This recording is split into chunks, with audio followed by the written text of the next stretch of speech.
Good day, everybody. How's it going out there?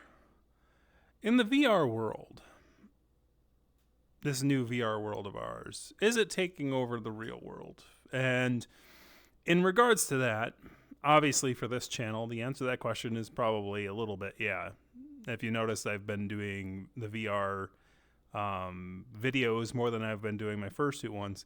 For one, it's easier to set up. Number two, it's actually a lot easier for me to do and to do this thing outside of fursuit and in the VR goggles than it is for me to do it in fursuit because, I'd have to lean in and read stuff a lot and go, what is that thing you say? My eyes aren't as good as they used to be. Don't worry, I'll get there eventually with my normal eyes. That's the thing that aging does. But for now, this character's more expressive. They have mouth movements, and it's not as uncanny valley as me, doing it in a stuffed suit. I think it lends a lot more to the ambiance than my original fursuit did. I think in general it's just better, and I think it also gets a lot more attention as the increase in subscriber count has gone. It's unstaled this circumstance now. But is VR always the right choice? And the answer to that question is no. A very good article that I go over the differences between VR, its strengths and its weaknesses, versus the real world is actually my review of Furry last year, since that was the first time I went to Furry, and the strengths and the weaknesses of it. I think that, in general, similar to Second Life before it, I think that the VR world does allow for social engagement online in a way that really hasn't been done before, because instead of just one of the benefits over Second Life is that instead of just allowing an animation to take over your character and do what you wish to do and interact in one way or another, in VR, you do the interaction. You're the one moving your arms around. You're the one flailing. You're the one. If you're dancing, or you can do pre-animations. Mine has pre-animations for dancing and things like that. Not like the video that you saw, but ones that I can do on command. So if you want to have pre-animations, you can have those if you have them on your character wheel, or you can animate yourself by moving your head around and flailing your arms about, or doing both at the same time. And, you can do that in a fursuit for sure. But, obviously, lip movements, even if there are really, really good custom made lip flaps, it's really, really difficult to make things expressive, as it were. To make the cheeks do different things, let's say, puff out like this. Right? You're not really gonna be able to do something like this in a fursuit really easily unless you put a windpipe in your mouth and go and like that. So you can be really expressive and let out your inner side and stuff like that. So in the end, when it comes down to it, I think that the VR does have a lot of strengths. And I do think it will be sort of a linchpin for the next wave of furries, and I think it already is, as their sort of inlet. Because you could find a base character and then kind of learn to very easily, because if I'm almost 40 and I can recolor an avatar, then I think most people of the younger generation can do it as well, I would think. But there's probably tools that they could do it on their smartphone. I did it on my computer. There's, because that's what I'm used to. I know the younger generations aren't as used to that. Or there's things like Resonite, where I think in Resonite you can actually edit things in the virtual space, unlike VR chat, which is VR chat's more like a stage where you can do things. You can't really create things, whereas Resonite, as a platform, I think you can create and edit things within Resonite itself. So you can actually modify things in the virtual world while you're in the virtual world, as opposed to doing it in a thing. I'm not technical enough to know how to do that, so don't ask, but that's my understanding. If you are looking for a good YouTuber that actually does have a lot more information in regards to these things, I think this one is a very good one that you can go take a look at. Their channel's name is Tavo. Their experience with Resonite, their experience with those things, and they go over like, um, you know, they do little skits about things like how to be aware of scams, how to be aware of, the technical side of it, how easy or difficult something is. One of his more recent ones was like creating your own avatar. He went over, buying a base and editing it, which is like, sort of beginner difficulty, which is what I did. Then there's like creating your own base, which is more difficult and more technical knowledge needed about animations and actually creating models and editing models. So it's a very good channel for that kind of stuff. I think you should go take a look at it. I think it is while VR has a upfront cost, which I think is going to be, as that upfront cost, I don't foresee the upfront cost going down too much over time. Maybe if you are, maybe if somebody is like, maybe if some tech nerd or something is going to upgrade their stuff to like the next thing, like if there's a new index that comes out, or there's a better quest that comes out, then like the old stuff is probably going to be on the market for a lot cheaper. And as that happens, I think more and more people will get into it. But given the tariffs thing recently, which will probably increase the expense of electronic devices in general, more than likely, you're probably going to end up seeing a lot of issues where people may, not be able to, have a high-end machine or high-end stuff to be able to run something like this. In those cases, like the olden time stuff, like the mucks and the Second Lives aren't really going to go away in that regard, because there's still a boundary to entry to get into the virtual spaces. And virtual spaces also come with their own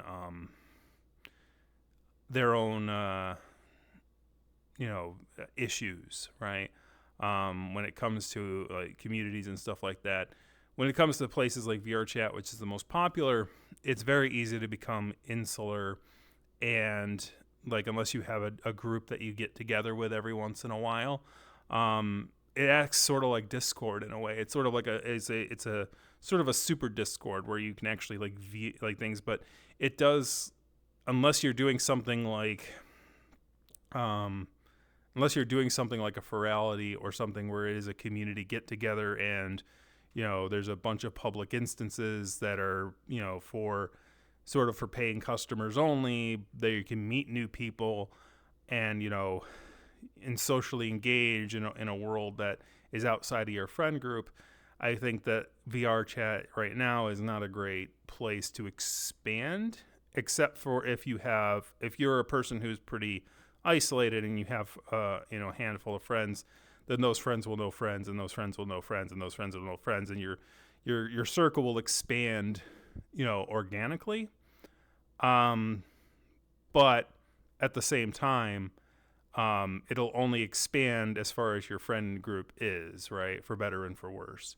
So I think that there is flaws to virtual reality in its current form. As more, virtual spaces and virtual chats and, virtual programs come available and have different ideas of how to approach the social dynamic. Obviously, VR chat's the most powerful one right now, but as a person who's been on the internet for a long time, it's never always going to be what is now is never what is always going to be. Resonite might be a bit too technical and high powered for a lot of individuals, other than those who are using like indexes or really high things. VR chat allows itself to be more open and allows itself to, for low powered VR and high powered VR, I think it lends itself very well to that. But as these tools and things become more available, and competition comes out, obviously, there could be new virtual things that allow for different ways to engage with different people. Now, will furries adopt it? That's a whole other question, right? Because they're, like similar to Second Life, right? There's IMVU and there's other like social, visual chats online. Like Second Life has, there's IMVU as a competitor. There's other places as a competitor, and like furries may not necessarily adopt them, and they're pretty slow too, honestly, right? We have our websites and we haven't really changed all the websites that we changed all that much, except if a billionaire comes in and buys out the social media thing that we chose and makes it so that we exit us out, right? Same thing kind of happened with LiveJournal. I think somebody bought LiveJournal and furries started to get a little bit of the weirds, and then they kind of moved on to Twitter, but Twitter was also an easier platform to engage with, as far as like posting. So, furries moved away from the long form of LiveJournal and moved to Twitter. And then as, Twitter became X, they moved to Blue Sky. And so it goes. So similarly, VR might have the same issue, or VR chat, is now the in group. But as, technology improves and VR spaces improve, maybe VR chat, will fall by the wayside. I don't think it will anytime soon. It's probably it would take probably a few, probably would be until I'm in my 50s before something like that happened. I'll be an old man, but it will happen eventually.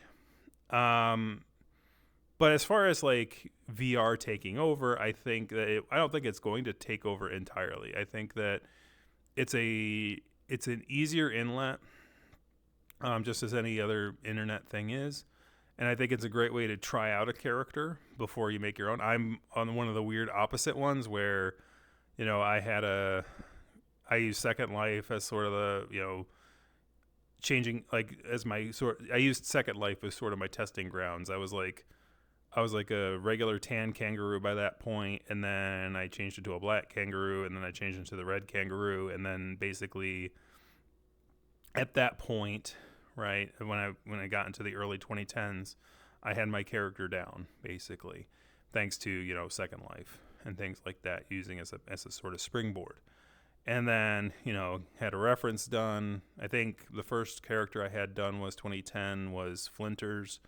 And ironically, I didn't have, certain characteristics like the white ears on the inside I didn't have, but Flinters sort of made those, and then sort of that evolved from there.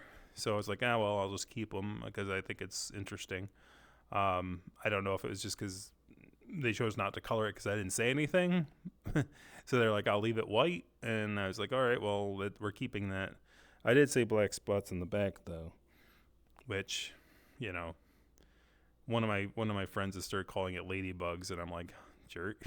It's not a ladybug. Not a ladybug, jerk. It's not a ladybug. It's not a ladybug, jerk. Anyway, it's funny. But anyways, as far as these things go, I think it's a very cool thing, because I think and actually interestingly, I think it does add a third space. A lot of news media lately is saying that the sort of third space has sort of eroded from society. Places like bars and libraries and things like that. Now, they still exist, and people do go out to them. Not as many people go out to them, other than going from work, going home, going work, going home. I'm not so sure. I certainly find myself in the place where I'm either at work or at home most of the time. So as far as a third space that I would call my third space, I think that's VR. And I don't see it as a part of my house. I see it like, I have a large enough living room where I have like, towers on all three sides, and this is sort of a different space. And, when I hang out with my friends on Fridays, like I see it as sort of a third space. And I think a lot of furries would see it as that too. And also it's a good way to get, into the furry fandom. get a sort of a group of people, and then like maybe talk about like conventions, and if they like conventions and if they would want to go to a convention, then say, hey, like this is the convention we can all meet up at, right? Maybe they already go to one every year that you can kind of join them in, and not have to like, you know, you know, get warmed up to them as a person, them as a person before you hit the road. But anyways, I don't think it, obviously, I think that the older, that physical conventions are always going to still have their place because they're in-person physical experiences, and you can't replace that with a bunch of wires and cameras and stuff. But I think that as far as exploration of character, exploration of friend group, looking for what you want in the fandom versus what you don't want, I think VR is a very good inlet that gives a lot more opportunity. Similar, it's not like I'm not jealous of it in a way, even though I'm kind of late to the game and sort of old into it. Like we had the MUCs, we had the VR, we had the MIRCs, we had the IRCs, we had the VR chat, we had the MUCs, we had those things to kind of do the similar thing in that regard.